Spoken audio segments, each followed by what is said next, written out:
Bien, pues vamos a sumergirnos en el material de hoy. Tenemos sobre la mesa un texto, la verdad, muy singular. Muy singular, sí. Es de Jaime Collantes Guerrero. Se titula Caos por el egoísmo. Y digo que es singular porque es que es un verdadero camaleón. Empieza como una novela de guerra durísima, Uf, durísima. luego se transforma en un drama psicológico y de repente estás leyendo una crónica empresarial casi forense, y todo salpicado de reflexiones filosóficas. Es una mezcla audaz, desde luego. Al principio, te puede descolocar un poco. Sí, Pero yo creo que esa es precisamente la intención del autor. Te obliga a buscar el hilo conductor, que no es otro que su tesis central, ¿qué es? la idea de que el egoísmo, llevado al extremo, no es solo un defecto moral, sino, bueno, una auténtica patología social. Lo llama un cáncer maligno, Literalmente. literalmente. Y dice que está en el origen de la codicia, del racismo y, al final, pues del caos que le da título al libro. Exacto. Lo que vamos a intentar hacer hoy es justo eso. Entender el puzzle que monta el autor. Ver cómo conecta la historia de un adolescente reclutado a la fuerza en la guerra Sí. con el colapso de una empresa familiar décadas después en otro continente. La misión es ver si consigue demostrar que el mismo cáncer es el responsable de los dos desastres. Y el libro arranca sin piedad, ¿eh? Directo al corazón del trauma. Directo al corazón del trauma, sin anestesia. Eso es. Nos sitúa en la guerra a través de los ojos de Peter Weiss, un chaval de 15 años. Y no hay nada de épica, nada de gloria, solo el shock de que te arranquen de lo que el autor llama tus promesas jóvenes. De un primer amor, además, es que es una elección muy deliberada. Al usar a un adolescente, te muestra la guerra como una perversión absoluta del orden natural. Totalmente. Lo describe con una crudeza que impacta, ¿eh? El reclutamiento de niños y ancianos, porque ya no quedan hombres en edad reglamentaria, es el fracaso total de una sociedad. Y la primera misión de Peter es que es de una crueldad infinita. Es escalofriante. Lo meten en un comando de espionaje para operar tras las líneas enemigas. Y la descripción de ese viaje nocturno en camión, bajo la lluvia, es puro cine de terror. Sí, sí. El vehículo avanzando a oscuras solo con una lucecita para no salirse del camino y de repente oyen el motor de un avión enemigo. El pánico, esa sensación de ser una diana indefensa, te pone la piel de gallina. Y lo que es fascinante es que el autor no se queda solo en la experiencia de Peter. Lo utiliza como un ancla para presentarnos un mosaico de traumas. Claro, A través de él conocemos a los otros que, como él, acabarán emigrando a Latinoamérica. Y son personajes que están marcados a fuego por lo que vivieron. totalmente. Está el caso de Klaus, que con solo 12 años mató a un soldado para defender a su abuela. Uf, vaya tela. O el de Doris, que lo perdió todo, a su familia entera, en un bombardeo que pulverizó su casa. Pero la imagen que a mí se me quedó grabada es la de Bruno Lang, la del limpiador. Sí, Con apenas unos años le obligaron a participar en la limpieza de la ciudad, que era, recoger restos humanos de entre los escombros. qué horror. Y el autor lo describe con un detalle que duele. Un abrigo que le quedaba grande, sucio y raído. Una cachucha y un delantal de carnicero. Un delantal de carnicero. Vaya imagen. Es que esa imagen condensa todo el horror y la deshumanización. Y aquí es donde la cosa se pone realmente interesante, porque el autor no nos cuenta estas historias como simples tragedias individuales. No, Las conecta directamente con su tesis. No son accidentes del destino, son, y cito, el resultado del egoísmo y la codicia de un viejo sátrapa y su grupo de oligarcas. lo deja clarísimo. La guerra no es un fenómeno abstracto, es la consecuencia directa de la ambición de unos pocos pagada con la inocencia y el futuro de miles de Peter, Klaus y Bruno. Es el egoísmo convertido en una máquina de triturar vidas. De hecho, es que lo pregunta directamente en el texto. Es casi un grito de rabia. ¿Por qué un viejo sátrapa cercena vidas jóvenes? Porque por la codicia, el egoísmo y el racismo se olvidan de la moral y de todos los valores. No busca una respuesta compleja, lo expone como una verdad terrible y evidente. Pero lo más profundo del análisis no es solo cómo se crea el trauma, No, sino cómo sobrevive y cómo se transforma. Porque el libro nos sigue mostrando a estos personajes años después, en su nueva vida en Latinoamérica, trabajando todos en la misma empresa. exacto. El pasado no se queda en Europa, cruza el océano con ellos. Y se manifiesta en los momentos más inesperados. Hay una escena potentísima en un bar, entre Peter y Klaus. Klaus, que sigue atormentado por haber matado a aquel soldado siendo un niño. Claro, no lo ha superado. Se derrumba y se lo confiesa a Peter. Y le lanza una pregunta que es, para mí, el núcleo de esta sección. Le dice, quiero olvidar, pero me asaltan los recuerdos. Y si ellos son nuestra identidad, ¿qué somos nosotros? Es una pregunta demoledora. Pone sobre la mesa la idea de que la identidad no es solo lo que elegimos ser. No, Es también aquello de lo que no podemos escapar. Si tu yo está construido sobre un acto monstruoso que cometiste para sobrevivir, ¿quién eres realmente? ¿Un superviviente o un monstruo? Y el libro, claro, no da una respuesta fácil. no, para nada.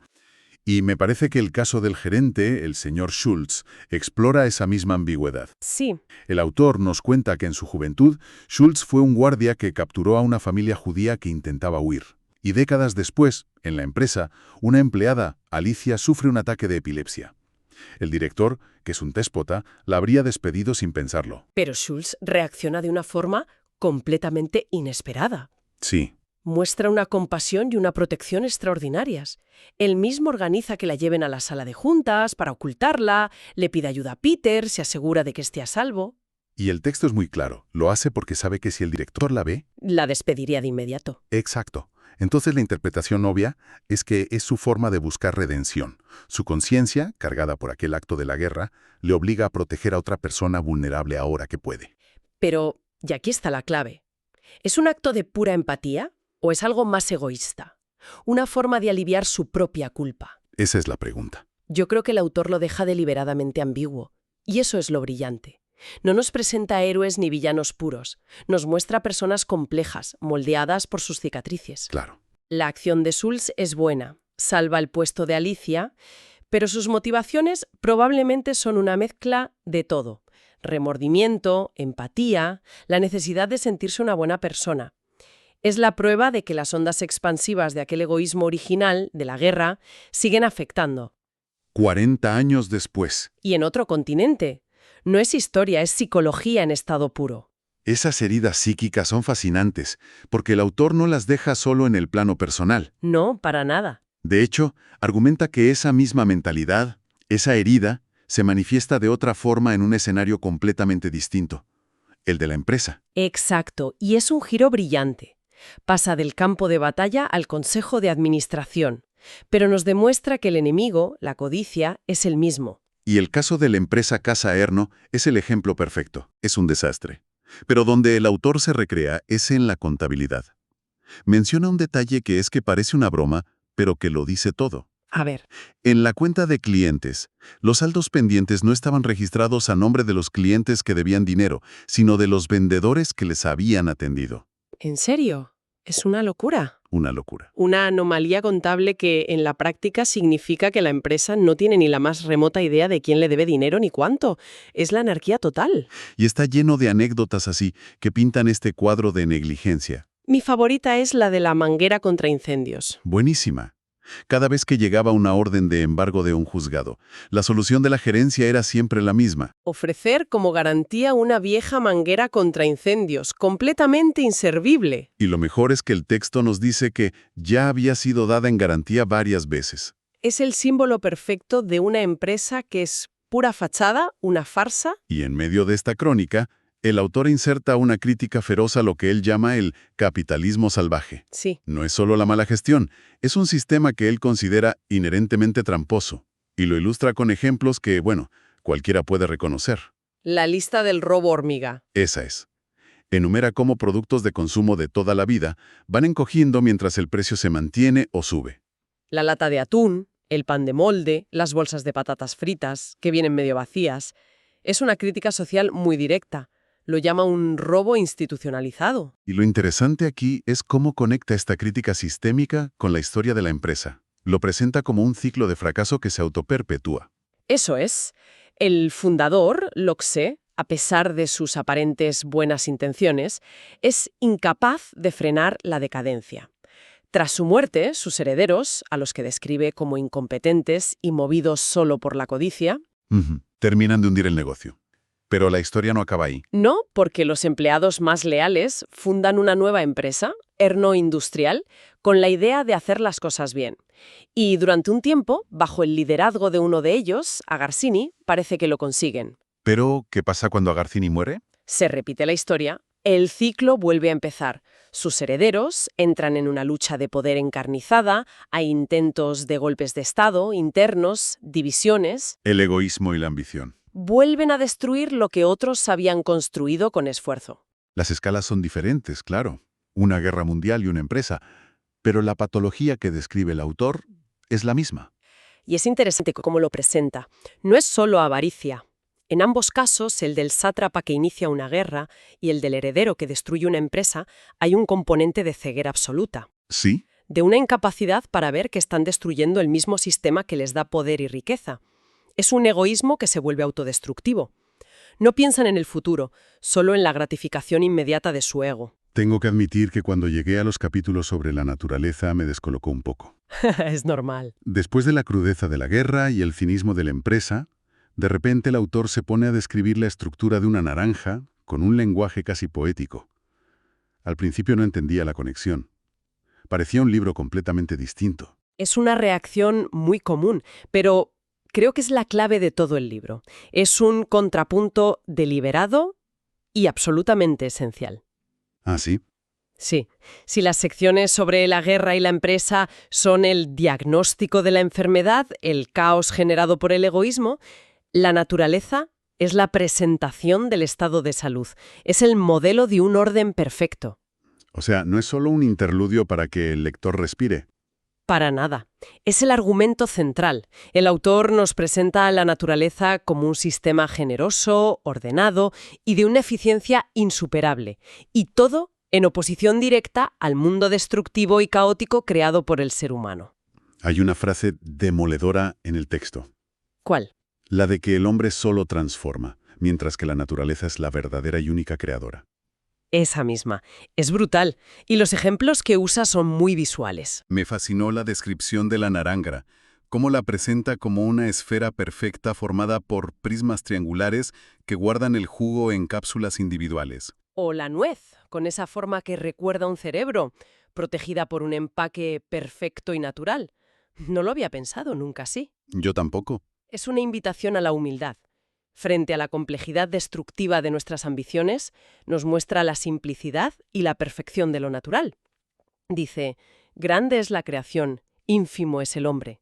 Es una forma de cuestionar nuestra soberbia. Claro. Nos creemos capaces de todo, de crear imperios y fortunas, pero somos incapaces de crear desde cero lo más básico para nuestra subsistencia.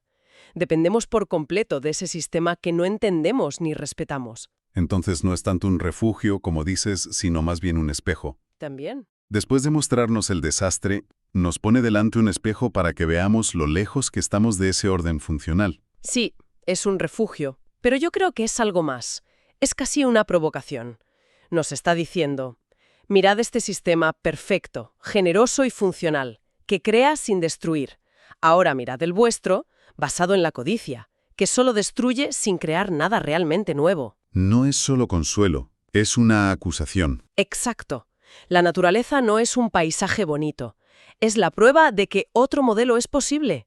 Es el antídoto conceptual al egoísmo. Bien, pues vamos a recapitular el viaje. El texto de Collantes Guerrero es un diagnóstico contundente de lo que él ve como la gran enfermedad de nuestro tiempo, el egoísmo patológico. ¿Sí? Lo rastrea desde sus consecuencias más brutales, como es la guerra que destroza la vida de jóvenes como Peter Weiss. Pasando por sus secuelas psicológicas, esas cicatrices que persiguen a los supervivientes durante décadas y condicionan sus dilemas morales, como vemos en Klaus y en el señor Schultz. Y finalmente, lo identifican en el microcosmos del mundo corporativo, donde la misma codicia y miopía de los herederos de Casa Erno generan ineficiencia, caos y ruina. Y frente a todo ese caos humano, nos ofrece una única alternativa, o al menos un punto de referencia, la naturaleza. No como una postal, sino como un sistema funcional, un recordatorio de que existe un orden que no se basa en la depredación, sino en la creación y la generosidad. Exacto. Las historias de la guerra, de la empresa y la descripción de una naranja son piezas de un mismo argumento. Son las distintas manifestaciones de una misma lucha. El orden natural contra el desorden del ego. El libro deja una sensación profundamente agridulce, la verdad. porque el final de la crónica empresarial no es esperanzador. No, no lo es. El ciclo de traición y ambición se repite, sugiriendo que es un patrón muy difícil de romper. Y esto nos deja con una pregunta final, algo en lo que pensar. A ver. El autor nos muestra la perfección de la naturaleza, pero también la persistencia del egoísmo humano. La pregunta es, ¿considera el autor que la naturaleza es solo un ideal inalcanzable, una especie de paraíso perdido, al que solo podemos mirar con nostalgia? ¿O realmente la presenta como una hoja de ruta, como la prueba de que, a pesar de todo, la lógica de la creación y la cooperación podría eventualmente ganar la batalla contra la lógica de la destrucción? Es una buena pregunta. El